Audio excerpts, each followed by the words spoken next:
คอเจ็บคอจะบ่ได้ซื้อยากินกินแล้วบ่ดีจะกินยังไงมามื้อนี้คืองามแท้ฮะโทรเซาถ่ายไปใส่ออกให้เลยอ่ะออกให้แล้วมื้อนี้น้องฮู้ว่ามีหยังอายมาเยี่ยมมายามเจ้าบ่ฮู้มื้อนี้อายขอมันเจ้าได้เจ้าสิเอาบ่ฮะเอาเท่าใดคะดองชวนสบายดีได้เจ้าโทษโดยสบายดีเป็นอะไรใครน่ะดีแล้วบ่ไปเนาะแม่เมื่อจะให้ก็ไปอ๋อถ่ายแม่เมื่อแต่ให้ก็ไปมาเยี่ยมมายามเจ้ามีอายใหญ่เพิ่นให้บ่าวตาไปเยี่ยมไปยามเจ้าเราไทยไปหดเขาอ๋อสาวหมู่บ้านแกงอลองทุกคน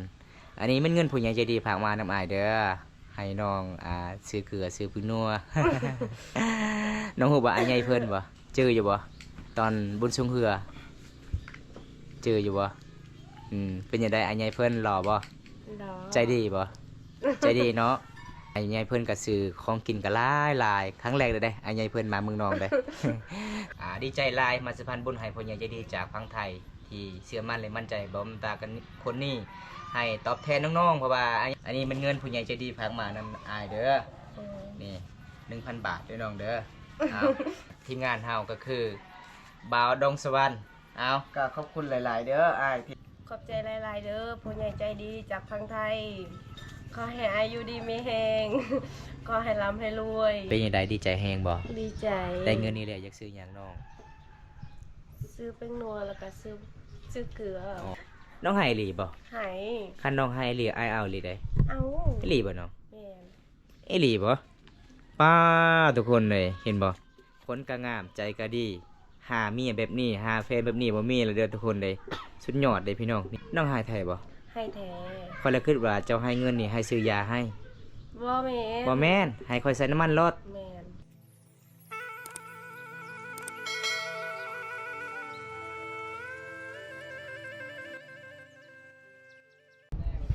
เอาสบายดีทุกคนสบายดีบรรยากาศยามตอนเช้าทุกคนเลยวันนี้ป้อมตากะ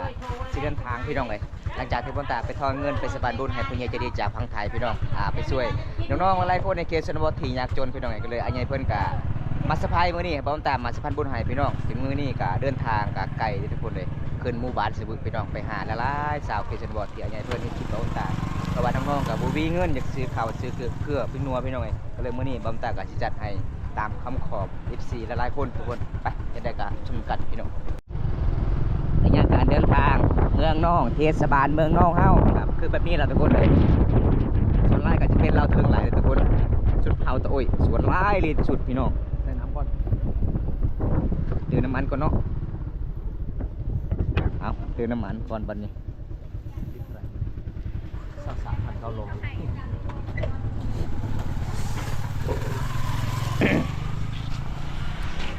นี่ทีมงานใจเกินลอยลุยตลอดเลยบริฟักเวียกตื่มแล้วก็เดินทางต่อทุกคนเลยมีหลายวิธีชีวิตยูทูบเบอร์คันโมได้ไปกับบุมีคลิปพี่น้องเพราะว่าFCหลายคนก็บอกเข้าใจว่าเป็นยังยูทูบเบอร์เขตชนบทบ้านเฮากับส่วนหลายสร้างคอนเทนต์เอาบุมีอะไรทุกคนเลยมีที่เส้นทางคนโหดเดินทางอันนี้เฮากับชีเติมน้ำมันในเมืองนองเฮาก็จะเป็นปั๊มน้ำมันใหญ่มี2 จุดทุกคนเต็มเลยปะไปลุยบ้านนี้ใส่50,000บ่เต็มเนาะ70เต็ม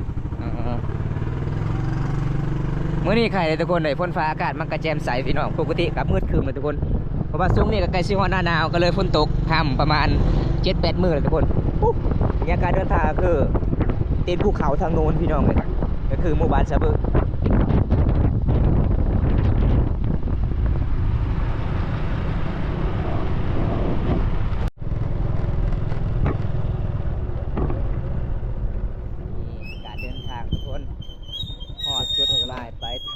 แกงอาลองเซละน้องหมู่บ้านแกงอาลองอันนี้จะเป็นสาวเวียดนามขึ้นหมู่บ้านสิบึสบายดีสินเจ้าดีโมดีไข่เครื่องนี่ไข่เครื่องวิทุดบ่มันเลยเฮงนี่ลาพี่น้องเลยลายคนเลยเจ้ามีเงินเลยบ่นี่ลาพี่น้องลาวเวียดนามเป็นพี่น้องกันเห็นกันกับทักทายเป็นเนียนแต่คนเลยฮักแพงกันบอมตากะบอกภาษาเวียดนามบ่ค่อยทิ้งปานใด เป็นน้อยหนึงทุกคนเลยบ่ได้เป็นหลายนี่เห็นบ่พี่น้องส่วนหลายบ้านเฮาก็มีแต่เวียดนามกับจีนทุกคนก็จะเอาขายเครื่องคอง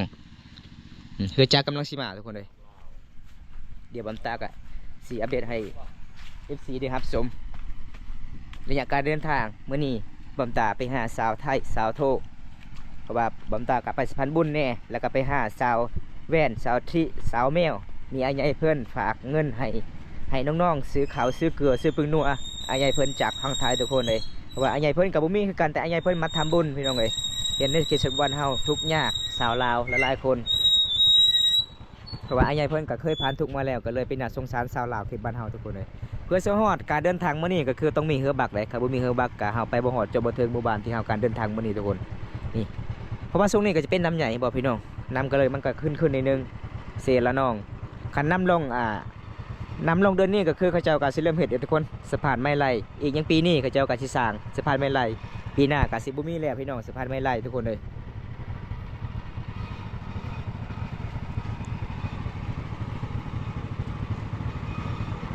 เอาถึงงานเฮา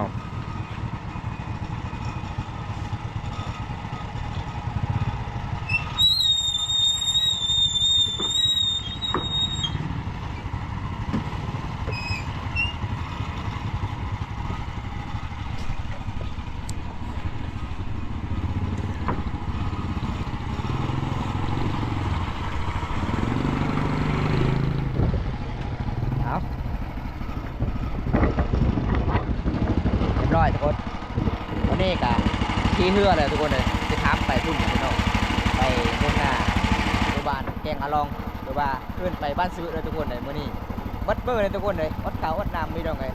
จัดให้ตามคำขอผู้ใหญ่ใจดีจากทางไทยมาทำบุญนำกันพี่น้องนี่อยากการเดินทางเลยบ่เส้นทางขึ้นโบสถ์เลย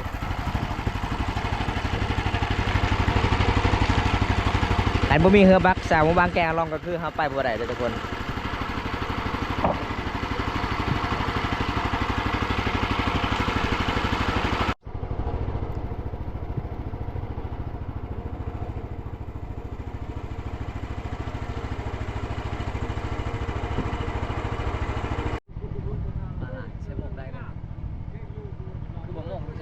เล่นถือเนี่ยโมกไม่ใช่ได้ปลาได้ดิ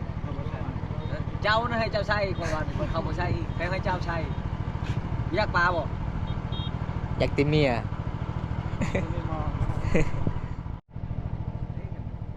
นี่บรรยากาศคุณ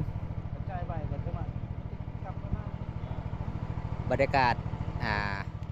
เมื่อนี้การเดินทางฝนฟ้าอากาศแจ่มใสเลย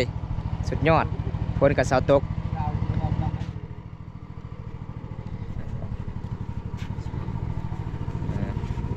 ไปกับ3เซนกีบเนาะ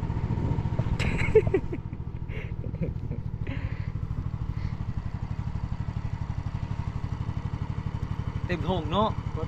มือนี้ได้บ่2 ล้านมือนี้มือบ่ได้แต่ละมือได้เท่าไหร่4-5 แสนประมาณ6 แสน6 แสนสูงสุดลายที่สุด6 แสนอ๋อคันน้ำขึ้นนี่ม่วนเลยเจ้าเนาะเจ้าคัน50คันละ70คันละแสนก็มีคนเป๊กนะคันละแสนโลดเขาน้ำขึ้นเขาม่วนน้ำขึ้นน้ำตอนนี้เขาบ่ม่วนแล้วเขาลดราคาดิน้ำขึ้นลดราคาดิน้ำขึ้นเบาราคามีนอกในเขาว่าเขาบ่กล้าไปนะเขาเอาเป็นอะไรหมู่หาเงินดิเอาเดินทางกลับ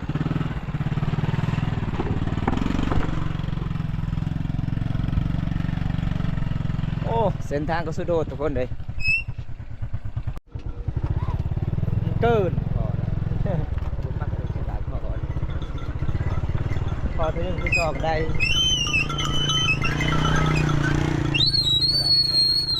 อีกทางก่อนอันนี้มันก็เจ้ากะสีเฮ็ดเฮือนทุกคนเลยลูกติ้งลูกติ้งงามเนาะโอ้สุดยอด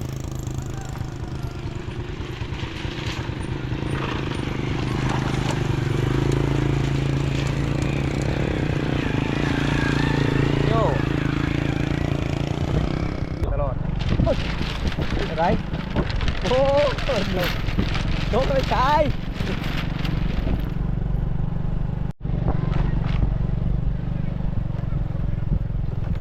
เลยปิดประตูเลย คือปิดประตูโอ้ไม่ได้พอผู้สาวทุกคนเลยอันนี้จะเป็นบ้านสาวโถพี่น้องวันนี้ผู้สาวกะสิบ่ได้อยู่เพื่อนละเฮลโลสาวโถเฮ็ดหยังเจ้าเฮ็ดหยังคือปิดประตูนะ ยังไงปิดประตูผู้บ้านมานอนนำ โอ้ บ้านเนี่ยมลี โอ้ยก็เลยคิดว่าเจ้าไปเอาผัวเลยได้น้องเลยยังไม่ทันเอาผัวปะฮะไม่ยังคือปิดประตูเวลาไอ้ขึ้นนี่จะปิดได้ มาดิมาดิไปฮะยังจะบ่สบายปะโอ้บ่สบายอีตะโกนเลยมาเยี่ยมมายามน้องมื้อนี้น้องก็สิพูดศาสตร์ให้อยู่เฮือนอยู่ซานไปอ้ายซักยาให้กันบ่สบายแย่งงงๆงักๆนะ เจ็บคอ เจ็บคอจะบ่ได้ซื้อยากิน กินแล้ว กินแล้วบ่ดีจะกินยังไงมามื้อนี้คืองามแท้ฮะ บางทางจัดมึงห่างอย่างเงี้ยบางทางเราจัดติ๊กตักเอง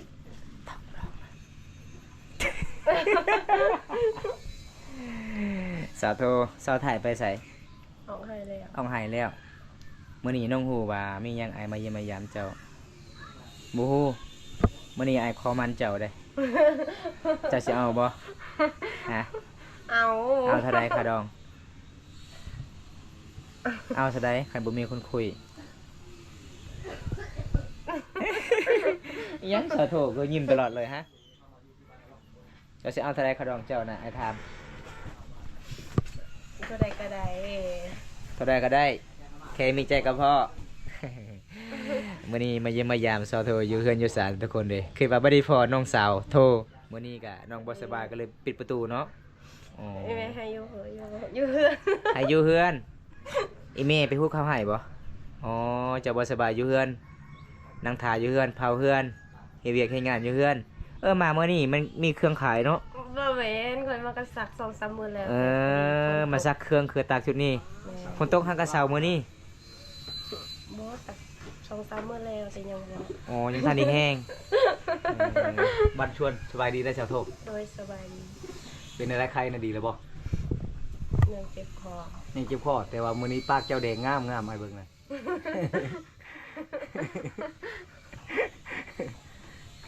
ชื่อเลยบ่ยาน่ะยังบ่ได้ชื่อยาอยู่ กินแล้วยาอายชื่อให้ อายไผ อายครับ อายจากฝั่งไทยหรือฝั่งลาว อายคนไหนมีจะคนอายเจ้า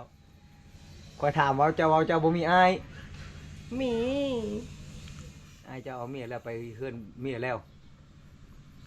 อายผู้ใดอีกบ่นี่ผู้ใหม่ กายู่น้ำเมื่อแล้วเราชื่อยาก็มาให้ เออ อยู่ คือ บ้า ว่าน อาย เดียวกัน คือว่าอายมาแต่ฝั่งไทย เจอบนฝั่งไทย อารมณ์ดีเนาะสาวโทมามื้อนี้อารมณ์ดีตลอดเลยทุกคนเลยน้องก็บ่สบายแน่คิดว่าคันน้องสบายก็สิพาน้องไปมื้อนี้ น้องไปเลย ปาไปหาหน่อไม้ไปบ่คันน้องสบายแล้วไปเนาะ แม่เมื่อจะให้ก็ไป อ๋อถ่ายแม่เมื่อแต่งให้ก็ไปเมื่อนี้อายบ่มีหยังเลยมาเยี่ยมมายามเจ้ามีอายใหญ่เพิ่นให้บ่าวตาไปเยี่ยมไปยามเจ้าเพราะว่าอายใหญ่เพิ่นกับเพจบุ๊กเจ้าบ่ค่อยมีเลยอายใหญ่เพิ่นบ่เล่นเพจเล่นแต่ไลน์อายใหญ่เพิ่นก็เห็นคลิปบ่าวตาว่าน้องๆก็ช่วงนี้บ่มีเงินอยากซื้อสบู่อาบน้ำเนาะ มื้อนี้อายมากมื้อนี้ก็บ่ได้พอสาวไทยได้พอที่สาวโททุกคนเลยสาวไทยคนโกสาวโทคนงาม พอดีชาวไทยไปหดเขา อ๋อสาวหมู่บ้านแกงอลองทุกคน อันนี้มันเงินผู้ใหญ่ใจดีฝากมานำอายเด้อให้น้องซื้อเกลือซื้อปุ๋ยนัว น้องฮู้บ่อายใหญ่เพิ่นบ่เจออยู่บ่ตอนบุญสงเหือเจออยู่บ่เป็นจังได๋อายใหญ่เพิ่นหล่อบ่ ดอ ใจดีบ่ ใจดีเนาะอายใหญ่เพิ่นให้เงินบ่มื้อนั้นบ่ ให้ อ๋อเพราะว่าอายใหญ่เพิ่นว่าเห็นเจ้าโอ้ยใจดีหลายเลยก็เลยอายใหญ่เพิ่นก็ให้เงินเนาะมื้อนั้นเนาะ อายใหญ่เพิ่นก็ซื้อของกินก็หลายครั้งแรกเลยเด้อายใหญ่เพิ่นมาเมืองนองเด้ แต่อายใหญ่เพิ่นก็บ่ทิมบ่ปะมาเขตบ้านเฮาก็เห็นคลิปในบ้านเฮาอายใหญ่เพิ่นก็เป็นห่วงก็เลยพากเงินนำบำบุญตาเด้อบ่แม่นอายใหญ่เพิ่นขอมันบ่แม่น อายใหญ่เพิ่นก็บ่มีเงินคำคือกันแต่อายใหญ่เพิ่นก็ฮักบ้านเฮา มันไว้กดก็ได้บ่ ชนบทบ้านเฮาเพราะว่าอายใหญ่เพิ่นก็เคยผ่านทุกข์มาแล้วก็เลยอายใหญ่เพิ่นก็พากเงินนำบ่าวบนตาหลายๆคนที่อายใหญ่เพิ่นให้บ่าวบนตาไปสะพานบุญให้เด้อน้องเด้อ ไผอยู่เผาเจ้า บ่มี บ่มี อยู่คนเดียวน อนอยู่นี่ได้เจ้าเนาะบ่นอนเจ้าอยู่นี่แหละบ้านน้องคาย ไอ้เผาก็ได้บ่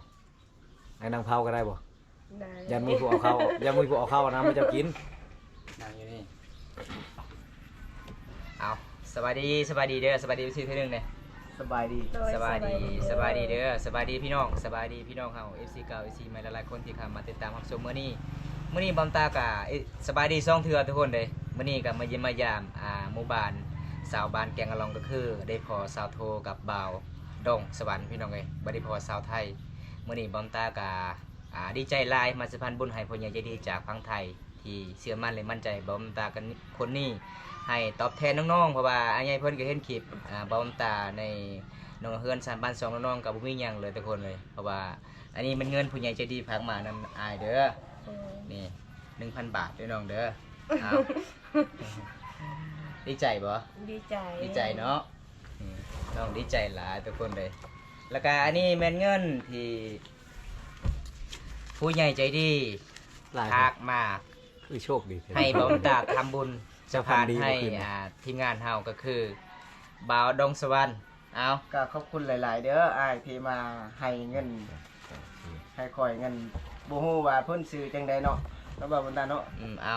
3เส้นกีบเด้อเจ้าเด้อ โดยขอบใจหลายๆเด้ออ้ายเด้อ โดยสาวโทรคือ 1,000 บาทเด้อขอขอบใจเทื่อนึงผู้ใหญ่ใจดีจากฝั่งไทยเด้อ ขอบใจเด้อผู้ใหญ่ใจดีจากฝั่งไทยที่มามอบเงินนะให้เบาดงพร้อมมุกกองทุกคนเลยเป็นทีมงานเดียวกันกับเบาบุญตากะตั้งคลิปกับเพิ่นตั้งให้เนาะแต่ว่าบ่ดงกับบ่ฮู้หนังสือบ่ฮู้ว่าสิตั้งจังใดก็เลยผ่านมานะเพิ่นเรียนฮู้นํเพิ่นไปถ่ายคลิปไปทางใดก็ไปนํกันทุกคนแต่ว่ามื้อนี้บ่ดงกับบ่คือว่าสิบ่ได้ไปเด้อทุกคนบ่ดงบ่มีรถสิไปทุกคนเด้ก็ต้องจุไว้ก่อนมื้อหน้าสิไปนํเพิ่นเนาะก็สบาย เลยแต่ว่าซำนี้แล้วทุกคนเด้ เป็นยังเคินบ่ว่าบ่ออกบ่ได้เงินครั้งแรกเลยบ่ แม่น เพราะว่าอันใหญ่เพิ่นบอกว่าบ่าวตาเอ้ยเจ้าก็จัดให้ทีมงานนี่เด้อเพราะว่าบ่าวดงส่วนหลายก็น้องก็บ่มีเงินจักซื้อเกลือเพิ่งนัวเนาะ แม่น เดี๋ยวอันใหญ่เพิ่นก็ฝากนำเงินบ่าวตาให้แบ่งทีมงานแน่แล้วก็สาวโท 1,000 บาทสาวไทย 1,000 บาทบ่าววง500 บาทแล้วก็มีสาวที่มีสาวแว่นมีสาวแมวละลายผู้สาวแล้วก็โอ้หลายๆหมู่บ้านที่อ้ายเพิ่นฝากมาเงินนำบ่าวตาพี่น้องเอ้ยมื้อนี้ก็ขอขอบคุณหลายๆอ้ายใหญ่เพิ่นจากฝั่งไทย ขอบใจหลายๆเด้อ ให้ ขอให้ ดี เจ้าดี มีแหงเด้ออ้ายใหญ่เด้อเนาะสาวโทไอ้พ่อในจักบาทเป็นบ่เป็นบ่เนาะเอา ย้อนกำลังกันตั้งนะมา ตารางเติงเนาะ เว้าภาษาบ้านเฮาเลย ตะดังปานให้เบิ่ง ขอบใจหลายๆเด้อ ขอบใจเด้อเป็นยังไง เป็นไงใจดี ขอบใจหลาย ๆ เด้อผู้ใหญ่ใจดีจากฝั่งไทย ขอให้อายุดีมีแฮง ขอให้ร่ำให้รวย สาธุ สาธุนั้นให้ ได้เนาะสาวโทดีใจบ่ ดีใจ จากเปอร์เซ็นต์น้อง 200 200เลยเพราะว่าอ้ายใหญ่เพิ่นก็ใจดีเนาะ แม่ เพราะว่าอันใหญ่เพิ่นก็ส่วนหลายก็ส่วนน้อยนะเป็นบ่ได้ไปเที่ยวเมืองนองเฮาเพราะว่าอันใหญ่เพิ่นคาเวียกติดภารกิจหลายเพราะว่าอันใหญ่เพิ่นมาเมืองนองก็คือ มีแต่2เทื่อมาเมืองนองแล้วก็อันใหญ่เพิ่นก็เห็นชนบทบ้านเฮาก็บ่มีหยังก็เลยอันใหญ่เพิ่นก็เป็นห่วงหลายก็เลยฝากเงินให้น้องๆซื้อข้าวซื้อปิ้งนัวซื้อเกลือเด้อน้องเด้อ มีเขากิน คันเบาเตียงนะคันเบาเตียงกับบ่มีข้าวกินบ่เข้าใจเลยจะ เอากลุ่ม ดังโจอันตราย นั่งหน้าเรียวด้านโน้นน่ะ บ่กุม ข้ามันกลุ่มดอยก็เอาได้ทราบว่าช่าง ภาษาลาวได้ว่าจังได๋ โอ้โห บ่ได้เตียงเข้าย่างเข้าทุกคนเลย บ้านเฮาชุมพ่อเขาเจ้าเฮ็ดแบบนั้นเนาะเฮ็ดบ่อนเขาเจ้ายังเข้าเวลาบ่อนดังไผก็คืออยู่รุมเขาเจ้าดังไผทุกคนเลยคันฝนตกก็คือจะตากอยู่นอกอ๋อ ฝนตกก็ตายกินน้องทางนี้ก็ว้าวมันบ่มีนะแถวนี้นะ มี ยาควายบ่มีบ่มีแต่ยาม้าบ่ มีแต่ผู้บ่เข้าสเปคเนาะคนอยู่บ้านน่ะหาบ้านวัดอื่นดีกว่าบ้านวัดอื่นอันนั้นคนว่าจะมาขี่รถน่ะไปไกล คนที่เข้าสเปกเอาเมียมันแล้ว ขี่รถแห่เพ้อแล้วแถวนี้บ่ได้แห่เคยแล้วแห่เพ้อเนาะ เฮ้เพ้อ เอาเพ้อมือขึ้น เพิ่นผู้ ปูยังขึ้นย่าแล้ว เขามาเจิงหลักตัดเป็น คันอยู่ประเทศไทยนี่มือคุณแล้วเนาะ เขาก็ลูกเนี่ยอันตรายแล้ว จะตัดบ่ผมจะได้ชาวโท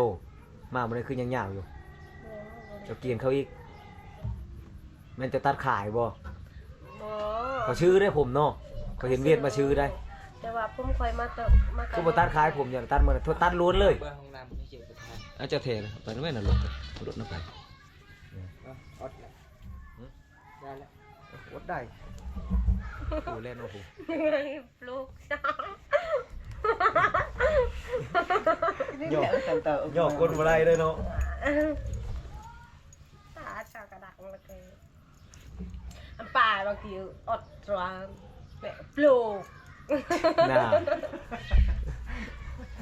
ก าไป จะไทยน่ะบ่ได้อยู่เฮือนจังซี่ไปใส่ เอาไปเข้าเอามุดเข้าแล้ว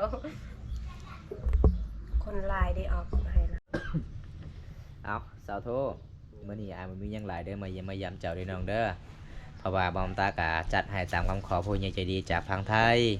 ไอ้ใหญ่เพิ่นก็บ่มีเงินบ่มีคำเพราะว่าไอ้ใหญ่เพิ่นก็เป็นห่วงเขตสนุนบ้านเฮาก็เลยไอ้ใหญ่เพิ่นให้บอมตามาแบ่งปันเงินเล็กๆน้อยๆนี่ล่ะเป็นจังไดดีใจแฮงบ่ ดีใจ ได้เงินนี่แหละอยากซื้อหยังน้อง ซื้อแป้งนัวแล้วก็ซื้อเกลือ อ๋อถ้าไอ้เพิ่นอยากมาเยี่ยมมายามเจ้าอยู่เฮือนอยู่ศาลให้ไอ้เพิ่นมาได้บ่ มาได้ มาได้เนาะเพราะว่าไอ้ใหญ่เพิ่นบอกว่าอยากไปเที่ยวเบิ่งเขตชนบทอยากไปรับชมวิถีชีวิตหลายๆหมู่บ้านถ้าไอ้เพิ่นมาก็มาได้เนาะมาเยี่ยมญาติได้ยินดีต้อนรับเสมอ เลย ตอนนี้ไอ้กลับกันเด้อ แต่ว่าน้องให้ค่าน้ำมันรถก็ ให้ค่าน้ำมันรถอีกป้าขอบคุณเลย ใจดีแท้น้องสิให้เท่าใด ให้เช่นหนึง แสนหนึงน้องให้อีหลีบ่ ให้ คันน้องให้อีหลีไอ้เอาอีหลีได้ เอา อีหลีบ่น้อง แม่น อีหลีบ่ป้าทุกคนเลยเห็นบ่คนก็งามใจก็ดีหาเมียแบบนี้หาแฟนแบบนี้บ่มีเลยเด้อทุกคนเลยสุดยอดเลยพี่น้องนิสัย ขนาดยังบ่ได้เอาได้นี่ ขนาดยัง เอากันได้นี่ ใจดีเด้อทุกคนเลยน้องหายไทยบ่ ให้แท้ คอยเลยคิดว่าเจ้าให้เงินนี่ให้ซื้อยาให้ บ่แม่น บ่แม่นให้คอยใส่น้ำมันรถ แม่น โอ้ยใจดีเด้อทุกคนเลยอันนี้อ้ายบ่ได้เอาเลยน้องเด้ออ้ายก็ให้น้องนี่ล่ะซื้อเกลือถ้าน้องบ่เอาข่อยมื้อหน้าก็สิบ่ได้มาอีกเพิ่นเจ้าสิเลือกอันใดให้ข่อยมาอีกบ่หรือว่าบ่ให้มาเลยเอ้าเลือกอันใดเอา เอาไหม น้องก็ให้ไอายใส่น้ำมันรถ บ่น้องเอา ไอ้ก็ไก่ ซื้อเกลือซื้อไปนัวเด้อให้พ่อให้แม่ไอ้บ่เอาแล้วไอ้ทำบุญอยู่แล้ว เพราะว่าไอ้ก็ไปถ่ายคลิปน้องกับบ่มีหยังสิตอบสนองน้อง สิให้แต่ขออีก เพราะว่าไอ้ใหญ่เพิ่นก็เห็นคลิปแล้วก็สงสารน้องลาย เวลาน้องไปตักน้ำตามข่าวโอ้ไอ้ใหญ่เพิ่นบอกว่าสงสารน้องลายวิถีชีวิตเคสชาวลาวเคสชนบทหมู่บ้านแกงอะล่อง จะได้ไอ้ก็กลับกันเด้อมื้อหน้าพบพอกันใหม่เนาะขอกล่าวคำว่าสบายดีบันส่วนบ๊ายบาย ไปจะได้น้องเบาดงมื้อนี้ได้เงินไอ้ใหญ่เพิ่นฝากมา500 บาทเป็นจังได๋ ดีใจหลาย ดีใจแห้งบ่ ๆแม่นเพราะ เจ้า ว่า ได้พันหยังคืนนี่ บ่ได้พันหยังได้ปลาอย่างเดียว อ๋อได้ปลาแสดงว่าเงินเข้ามา แม่น โอ้ทุกคนได้บอมตากะจัดให้ตามคำขอผู้ใหญ่ใจดีจากพังไทยมื้อนี้ก็บ่มีหยังหลายเด้อ โดย สิให้เจ้าน้ำจิตน้ำใจนี่ล่ะบอมตาก็บ่มีคือกันเงินคำเพราะว่ามีเงินไอ้ใหญ่เพิ่นให้บอมตาฝากมาให้เจ้าซื้อบัตรเติมเงินเวลาถ่ายคลิปเด้อแล้วก็ซื้อเกลือซื้อปิ้งนัวเด้อ โดย จังได๋ก็บอมตาก็เขากลับกันเด้อ โดย เอาบ๊ายบายไอ้เพิ่นกันนี่ บ๊ายบาย เอาทุกคนบอมตาก็สิกลับก่อนแล้วทุกคนเลยมื้อนี้บอมตาก็เดินทางในหมู่บ้านนี้ มื้อนี้บ่ได้พอสาวไทยทุกคนแล้วก็บอมตาก็สิให้ย้อนหลังสาวไทยมื้อหน้าบอมตาก็สิไปเยี่ยมยามอีกชาวไทยมื้อนี้บอมตายังสิขึ้นไปหาหมู่บ้านสาวที่สาวแมวสาวแว่นแล้วก็มีบ่าววงแน่ทุกคนเนี่ยอันนี้เพิ่นให้บอมตาไปสะพานบุญให้แล้วก็ไปสะพายให้น้องๆซื้อข้าวซื้อน้ำซื้อปิ้งนัวพี่น้องเอ้ยจะได้บอมตาก็สิปิดไปซุนี้ก่อนคลิปนี้คลิปหน้าก็พบกันใหม่ถ้าผู้ใดรับชมคลิปนี้แล้วก็ฝากกดไลค์กดแชร์เด้อพี่น้องแล้วก็ที่สุดก็คือขอบคุณหลายๆอันใหญ่เพิ่นจากฝั่งไทยที่เชื่อมั่นและมั่นใจบอมตาคนนี้มาตอบแทนให้น้องๆมาทำบุญนํกันทุกคนเลยเอาบอมตาก็ดีใจหลายพี่น้องเอ้ยมื้อนี้ก็จบไว้ที่นี่ก่อนคลิปหน้าพบกันใหม่ขอกล่าวคำว่าสวัสดีครับผมบ๊ายบาย